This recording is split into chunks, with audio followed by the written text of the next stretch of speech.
Hey guys, welcome back to the channel. The weekends have been fairly frustrating due to weather and not being able to get things done that I wanted to do.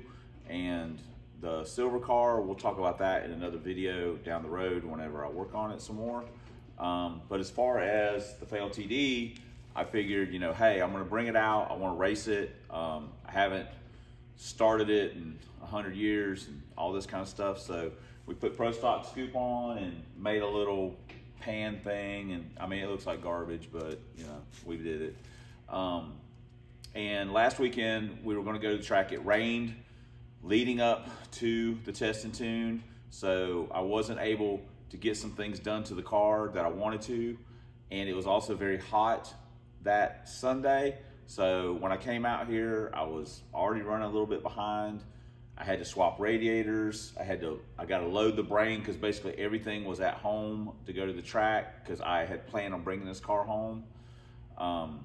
So I had to load it, then get here, got to load it, air the tires up. I got to do the radiator. There was something else I had to do anyway. So I was running really behind.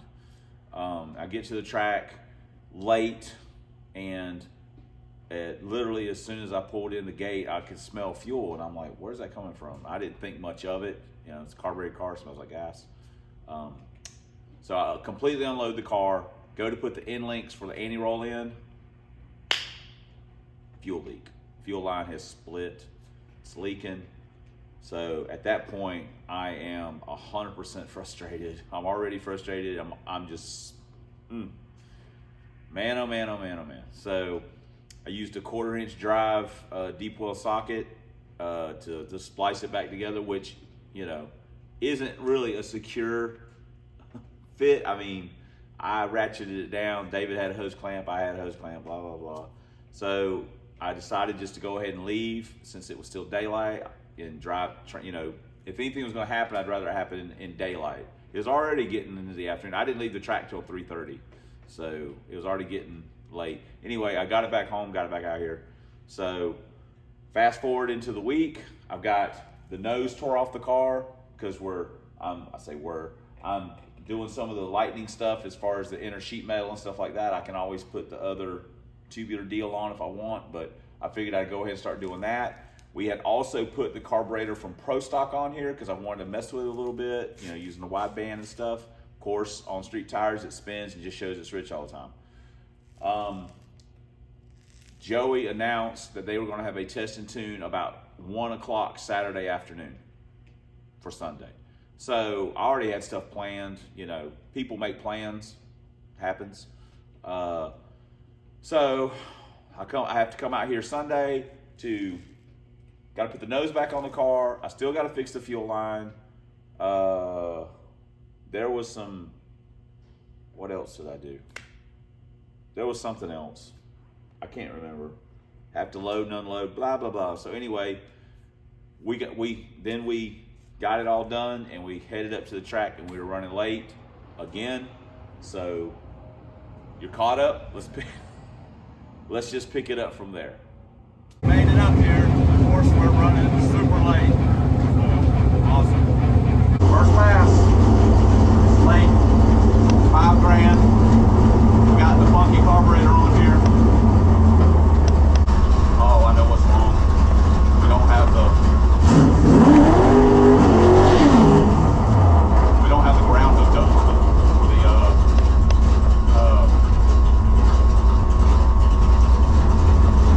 the line lock.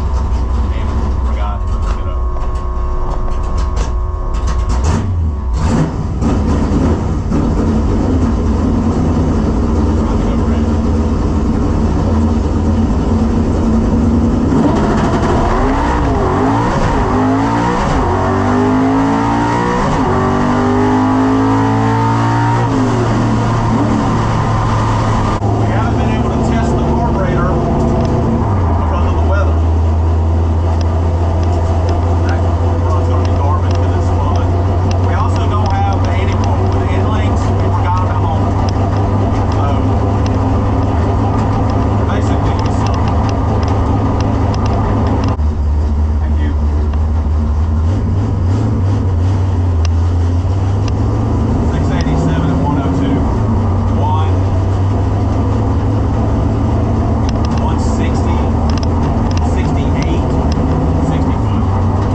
we pulled up, didn't have the line lock grounded from when we put the nose back on. The ground was tucked up behind the solenoid, and I completely forgot I was in a rush. And 2 failed attempts at burnouts. Even though we did get a nice little whoop at the cleaning the tires off at the end, still probably hurt us on the launch.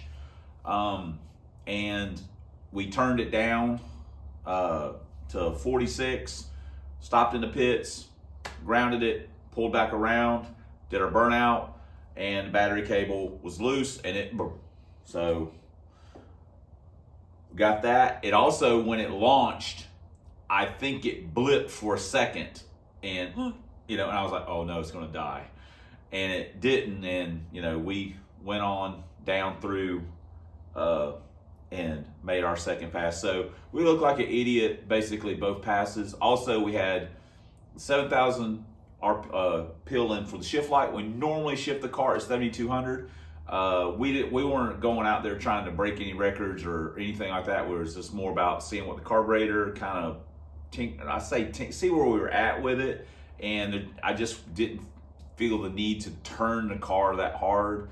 I know 200's not, but 200's 200. So we did have it turned down a little bit. So those first 2 passes were not our best.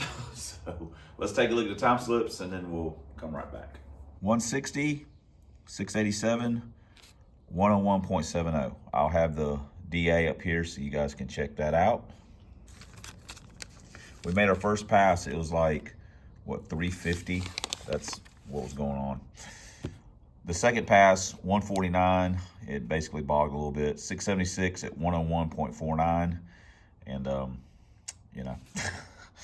then we went and let it rest for a minute. Third pass. 5,200, still at 7.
We pulled back around to make our third pass, and we had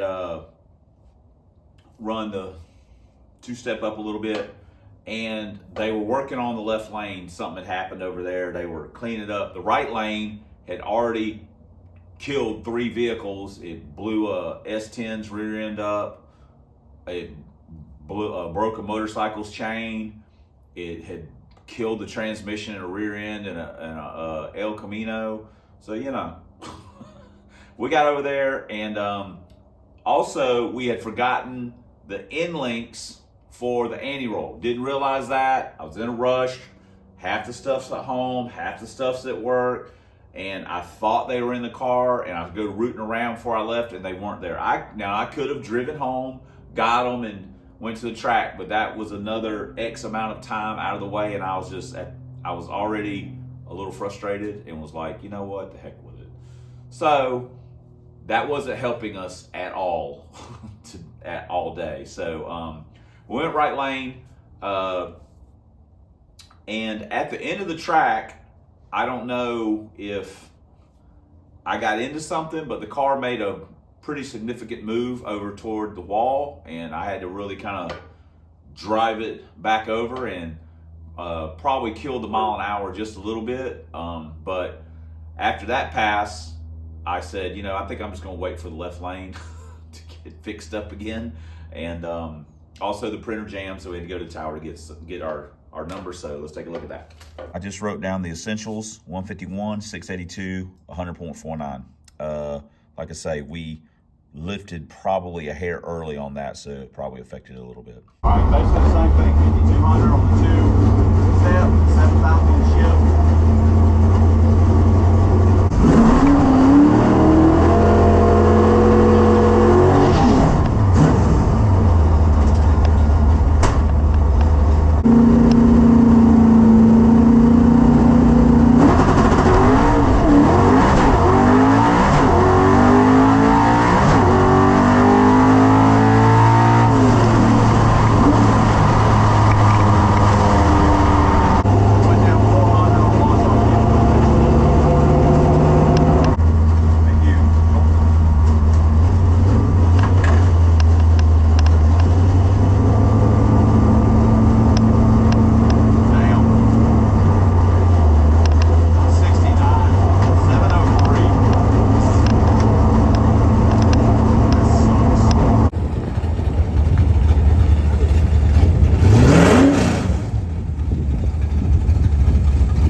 For our fourth pass, they had got the left lane fixed up and did a little spray and drag and everything. And we decided we'd turn it up a little bit, 5,200, go up there and promptly scorch the tires.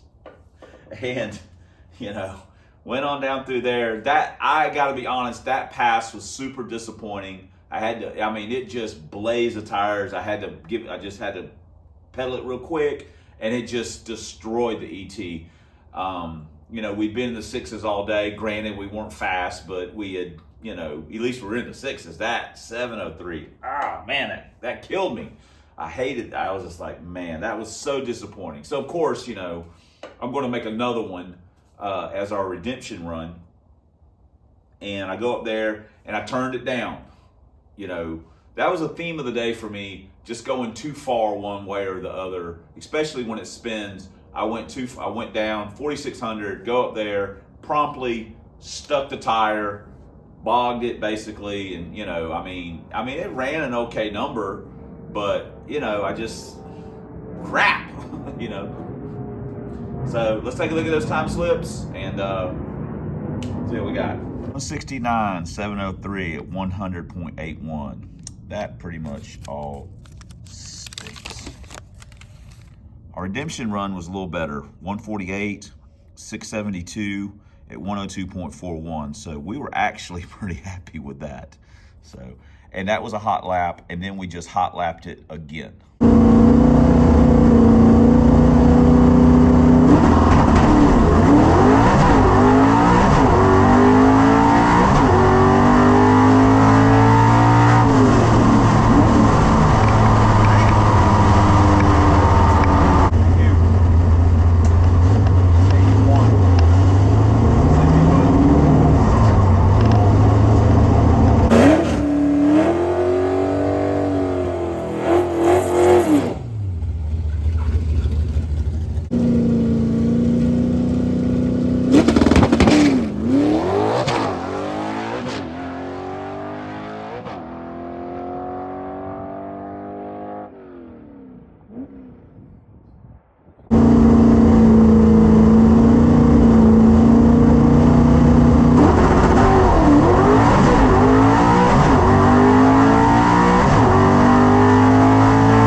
we pulled back around for our second hot lap, third pass in a row, and we went from 46 to 48 and stuck the tire. Freaking awesome. And you know, I would say that pass was almost as disappointing as a 703, and I was just more frustrated with myself. So we pulled back around and I turned it up to 54. And that pass was actually fairly decent. It was our best pass of the day. You know, we finally, you know, even a blind hog will find an acorn every now and then. We finally ran a halfway decent number considering the weather and the situation with the carb and stuff like that. Also, a couple times I'm not in the habit of watching the AFR or the wideband when I'm driving, racing. So I did glance at it a few times during the passes, and it was a hair on the lean side. It's like 14.0, so we could probably jet it up a little bit. And this is a perfect example of when I had it out on the street, on street tires, it just blazes the tires, third, fourth gear. It'll just spin the tires. It doesn't load the car up, load the motor up, so it just shows it's rich. When it's under load, now it's actually having to work with the slicks on it on the track, and you can get a more representative air fuel ratio or whatever. So I ordered some air bleeds for it. I was gonna mess with the air bleeds to kind of maybe fine tune it a little bit. Of course, all that changes with weather and everything else, but we were trying to get a little closer. So we learned a tiny bit, but anyway, I was happy with that number is what I'm getting at, considering that we kind of handicapped ourselves with the anti-roll, carburetor wasn't where we wanted to be. We weren't turning it quite as hard as normal. Weather wasn't fantastic. So that number was actually pretty decent, a little bit of a surprise. So anyway, let's take a look at the time slips. 155, 681 at 102.8. That, not awesome. Brought it back around, 143, best of the day, 666. Yeah, 6666, best of the day. 102.18. So overall, we ended on a high note. All right, guys, we're headed out, going to eat, headed to the water bugger. So, see you guys here in a little bit. Look at that fuel pressure. Get on down. Done. Well, that's the day. I'd like to take a minute to thank Kevin's daughter, Amber, for the filming. She did all the filming, and so don't be harsh, you know, she was doing her best. We got one shot from Patrick with the gray marquees, like the LTD that's up there. He actually hurt the motor or something. Not for sure on that, but you know, it's never good. Kevin, he had to borrow my toe strap. If that tells you anything, Kevin pulled him back up to where he could put it on the trailer. But yes, Amber, want to thank her for helping me out. Also, check out Kevin's channel, Nimrod1769, because he did film some of the passes, so you'll get some different angles of it or whatever. And drop a comment on his channel for him to get his 55. Him and Eric, they got some... Eric's been talking some smack, Doughboy, because he's taking the motor out of his LTD. Guy had to go build a whole nother car to try and outrun Kevin's 55 Chevy. I don't even know what to think about that. If I outrun Kevin's 55 Chevy, it'll be with the Love Boat, what I started with, okay? The old rivalry. So, anyway, check out Kevin's channel. Thanks to Amber for the filming. Then we went and ate, you know, that was good. So, dang, there was something else I was gonna say too. Oh, we made 7 passes and we missed no gears.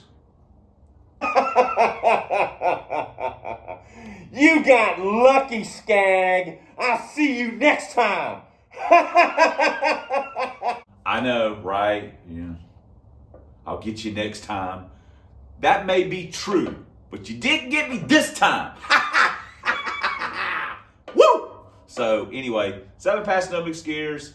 I mean, you know, we had a good time. I had fun. It's just, you know, that car, I like driving that car, and we got plans. We always got plans, but we've got plans for the future, but we're not gonna talk about it now. Whenever you see an LTD video, another LTD video, we'll be talking about it then, see where we're gonna go, what we're gonna do, blah, blah, blah. We got crap to do, stuff to work on, blah, blah, blah. So Look at this shop. It's a freaking disaster.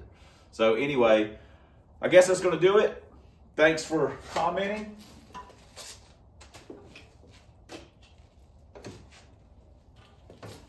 Thanks for subscribing. Thanks for all the ways you guys support the channel. Through thick and thin, you're always there, and we certainly appreciate it. Couldn't do it without you. Wouldn't want to. But especially, thanks for watching. And until next time on the Substandard Leader and Fox Body videos, 1 year only, twin turbo, Lincoln Town cars, Ford drag vans, proud owner and proprietor of the sleaziest, jankiest club in Northwest Florida, Club Big Boost. And as always, fighting a good fight against zombie Mustangs and Dr. Fear. We'll see you guys in the next video.